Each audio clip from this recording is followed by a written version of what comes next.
Hello and welcome to Washington Talk. I'm Eun Cho.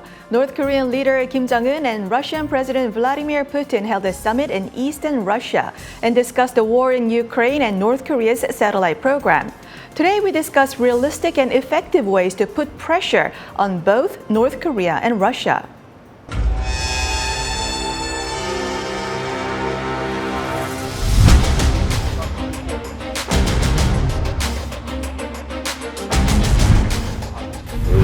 러시아 정부 그리고 당신께서 취하시는 모든 것이 무조건적인 지지를 표명해왔고 반대 자주 전선에서 언제나 러시아와 함께 있을 것임을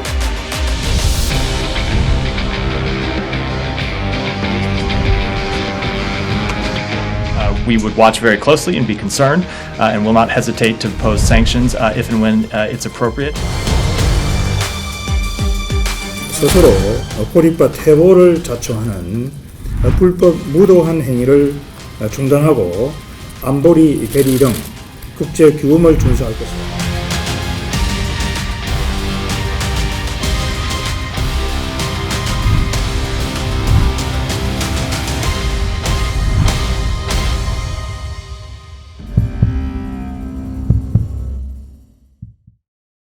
In the studio with me, Dr. Thomas Cynkin, Senior Fellow in the Indo-Pacific Security Initiative at the Atlantic Council. Dr. Cynkin served as a Korean member of the U.S. Foreign Service for over 20 years, specializing in Asian affairs. He was chargé d'affaires to the Conference on Disarmament in Geneva. Also joining us, Mr. Charles King Mallory IV, Director of the Center for Global Risk and Security at the RAND Corporation. Mr. Mallory previously served as CEO of the Aspen Institute Germany and as a Senior Advisor to the Assistant Secretary of State for Near Eastern Affairs. Welcome to the program. Now, Dr. Cynkin and Mr. Mallory, President Vladimir Putin and North Korean leader Kim Jong-un met after 4 years and 5 months. What was the key takeaway, Mr. Mallory? Well, I think the biggest one is both of these countries are in relative diplomatic isolation right now. And so you saw President Putin convening African leaders earlier this year, and now he's reaching out to North Korea. So it's a way of him sending a signal that attempts to isolate him are not succeeding. It's a way of sending a signal into Asia that they need to watch their P's and Q's when it comes to the war in Ukraine. Mm-hmm. We'll get to that, I imagine. And there's a clear kind of quid pro quo there. Russia is going through ammunition at a very high rate and needs to find sources of the very peculiar type of ammunition that only it produces. Dr. Cynkin. I agree with all that.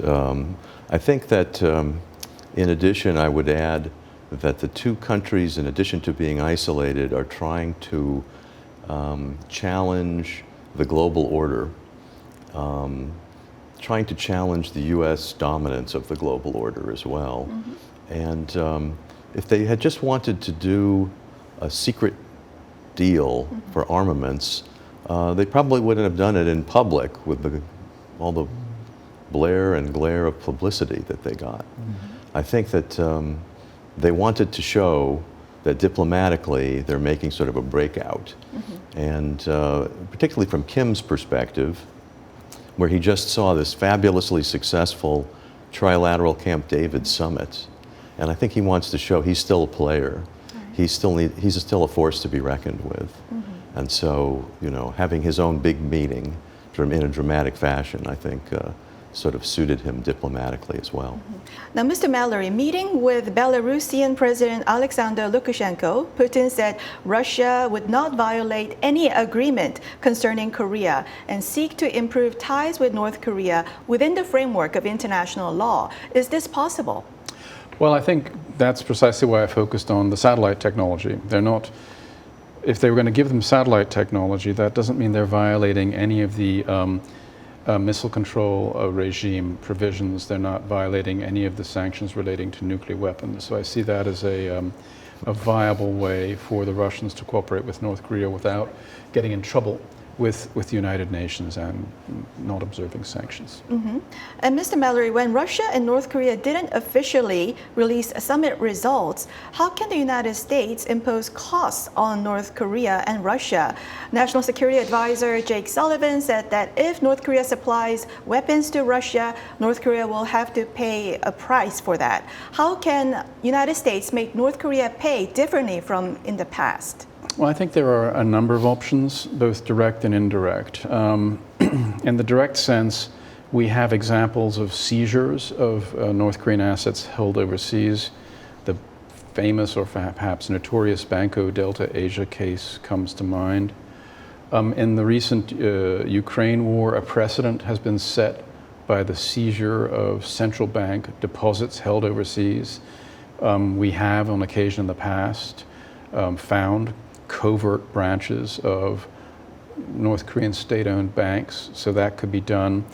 And then most recently, we have seen lawsuits carried out against the owners of ships violating sanctions. So those are all kind of direct measures that the United States could undertake. There has not really been the political will so far to take some of the more indirect measures that might have a much more impactful result. One is to go after some 466 entities and 176 different locations in China that are facilitating hard currency acquisition and sanctions evasion. They're mostly focused in Guangdong, Hong Kong, in Liaoning province, Dalian, Dandong, and Shenyang, and in Beijing. And these sanctions networks are not standalone things. They overlap with each other. So the North Korean sanctions evasion network actually overlaps with the Iranian one. And it turns out that the United Arab Emirates, Dubai, is a very important hub in these smuggling networks. So if we really wanted to get serious about imposing costs, these are some of the things we could do. Go after those direct angles having to do with seizures of cash overseas, suing facilitators. And if we have the political will, we could go for indirect measures, going after facilitators in China, the UAE, and in Russia's case, in most of Central Asia. So U.S.'s sanctions on North Korean entities so far and going after the ship-to-ship transfers didn't produce any substantial results so far. And listening to you, it sounds like now the U.S. should expand the scope to not only focus on North Korea, but focus on the Russian and the Chinese entities. Right. I mean, the point being that the North Korean sanctions evasion network relies to a very great extent on free access to China. And so if you really want to do something that would impair their ability to circumvent sanctions, you can go after in a targeted fashion, not broad sanctions on all of China. But each of these municipalities, each of these provinces has its own financial vehicles that can be sanctioned and can be denied access to the international system. So that would be a step that the United States has so far not been willing to take, but it would be probably the most effective measure one could take to stem the flow of hard currency and restricted technology to Korea. Dr. Cynkin, what Mr. Mallory said, to go after the Chinese entities, this had been advised for many, many years, but we haven't seen any concrete action coming from the U.S. government so far of going after those Chinese entities. Why do you think is that? Is the time right now that U.S. may move towards that direction? Well, there's been a number of countervailing interests here, which is to say, if you begin to sanction Chinese entities, how far up the food chain do you go? Do you start targeting very large banks? Are you able to limit it to very local and smaller financial entities? So I think the U.S. has erred on the side of caution. I couldn't tell you whether or not now is the time to start revisiting that policy, but it's always a good time to keep looking at it and examining it and deciding. If I could also broaden the scope of this discussion a little bit and talk about a couple of other options. Mr. Mallory had some excellent ones and sort of a taxonomy of what could be done. There's also, if you broaden it on the lower end, I would also argue for declassifying intelligence information to the extent that it doesn't compromise sources and methods in order to illuminate what exactly North Korea and Russia are doing in this deal and in this exchange, to shine a bright light on it and thereby bring about more pressure from the international community. I think that would be a very helpful step.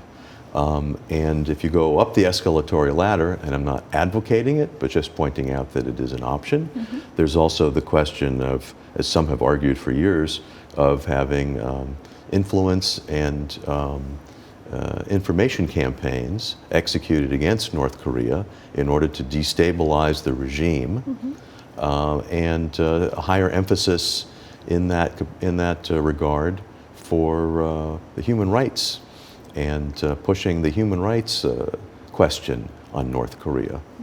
Again, I'm not necessarily advocating those steps, but they're definitely well within U.S. capabilities. And going that escalatory ladder, which you didn't mention, could be the actual military action. High-level North Korean defectors say that for decades they heard from the North Korean leadership that the U.S. only talk the talk and not the action, and that the deployment of strategic assets are only all optics, and that the North Korean leadership only fears actual military action. Should United States listen to those comments? Well, if you're asking whether we should attack North Korea tomorrow, I would say Not probably attacking, no. So maybe if a missile is on the launch pad, U.S. could strike those missiles on the launch pad. That's a good question. I think that would be provocative, and we'd have to think about that very carefully, because there's an escalatory potential there. And I would argue that there are means short of that, such as really energizing our joint exercises, for example, with the Republic of Korea, and possibly including other regional friends and allies like Japan, Australia, in those exercises. And additionally, demonstration flights by U.S. strategic aircraft near North Korea. I mean, there's a lot of things that we can do to demonstrate resolve, where I don't think use of military force immediately against North Korea, it would be required to make a point. I think those signals are actually well read by the North Korean leadership. Mr. Mallory, those show of force, some argue that show of force itself is only optics. What is your take? What substantial military action could be taken from the U.S. side? And should the United States even consider redeploying tactical nuclear weapons on South Korea? There is a precedent for the redeployment of tactical nuclear weapons. As you may know, Russia has moved tactical nuclear weapons into Belarus. And there are press reports to the effect that the United States is considering or has already introduced tactical nuclear weapons back into the United Kingdom, where during the Cold War period, most of the nuclear sorties were going to come from this unsinkable aircraft carrier that is the island of Great Britain. I don't think that the United States would be inclined to deploy tactical nuclear weapons back to the Korean Peninsula unless there was a similar kind of threat, or if there were nuclear threats being made by the DPRK. DPRK already making nuclear threats. Right, but here's the problem with deploying tactical nuclear weapons. You can't decouple the tactical level from the strategic level. And so the credibility of the U.S. deterrent has to be considered, because as a Chinese general once famously put it, they're not going to swap Los Angeles for Taipei, or Seoul for Los Angeles. So this fire break between tactical and nuclear and the strategic nuclear weapons, and this is why North Korea has been trying to get ICBMs to be able to hold the U.S. homeland at risk, makes it a much more complicated calculation. I wouldn't exclude the possibility that the United States would introduce tactical nuclear weapons in the future. I think it's much more probable that they send a signal by deploying systems that are capable of delivering tactical nuclear weapons. There's special wiring and plumbing required on the aircraft. That's a way of kind of sending a signal. But realistically, wouldn't sending tactical nuclear weapons to South Korea be about the only way to change the Russian and Chinese calculus towards the peninsula at this point? I don't think so, because I don't think either of them really considers a nuclear exchange on the Korean peninsula to be one of the higher probability options. For the Chinese, the greatest form of leverage they can exert on the Republic of Korea, South Korea, is economic.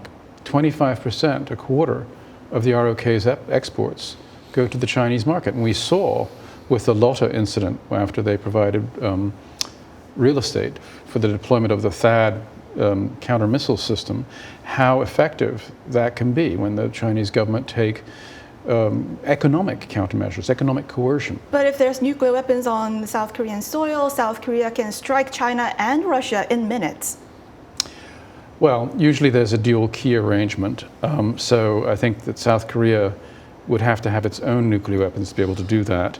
I think there is an argument about use it or lose it. So in other words, if you have tactical nuclear weapons deployed on South Korean soil and forward deployed on South Korean soil, then if there is military activity, if North Korea should cross the demilitarized zone, there is more pressure to go nuclear because those systems may be overrun.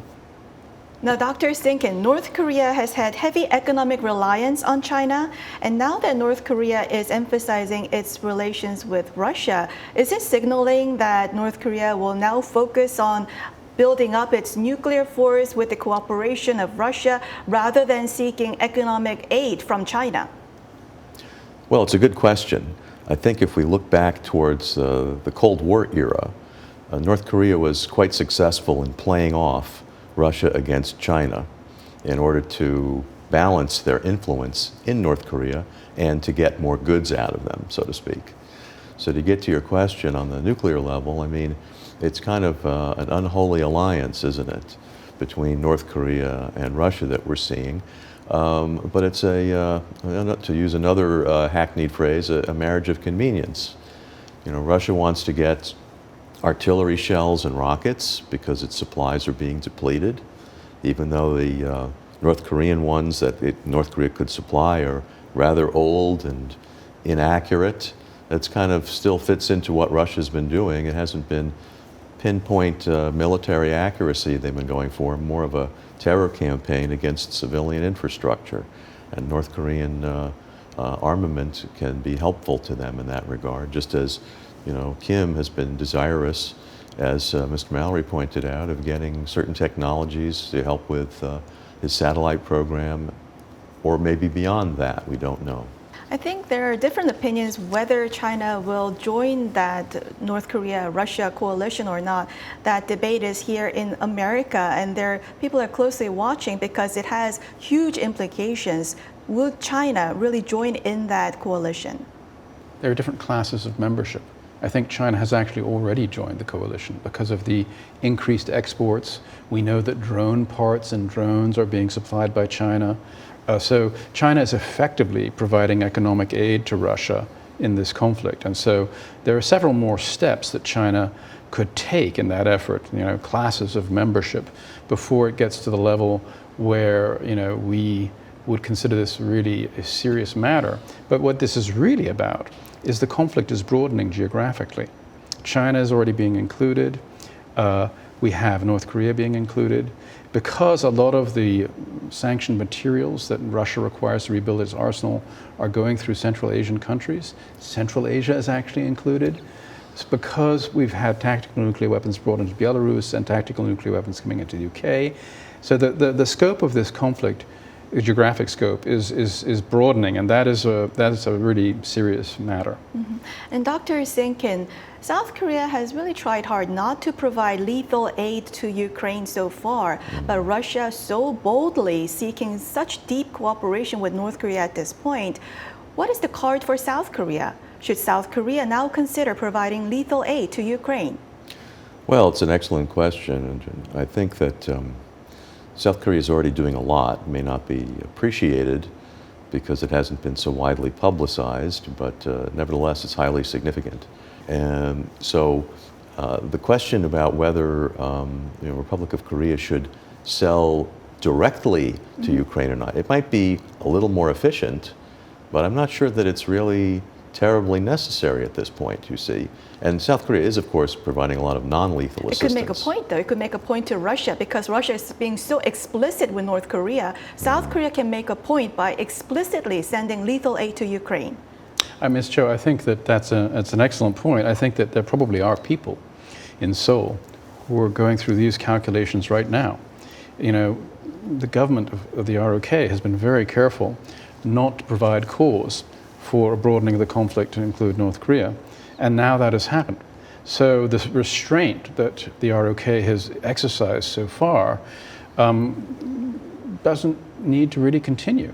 The Russian and the North Korean sides have already kind of escalated, sent an escalatory signal, and so I wouldn't be surprised to hear voices in Seoul arguing for direct sales to Ukraine as a way of sending a counter signal, which is sort of, okay, if you want to play that game, it takes two to tango. May I weigh in again on that? That's an excellent point. It goes both ways, though, also, which is to say that if Seoul made a decision and made a major announcement to say, okay, now we're going to sell all these things we weren't going to sell before, then North Korea and Russia could say, well, okay, since you're doing that, now we'll do the same, but you started it.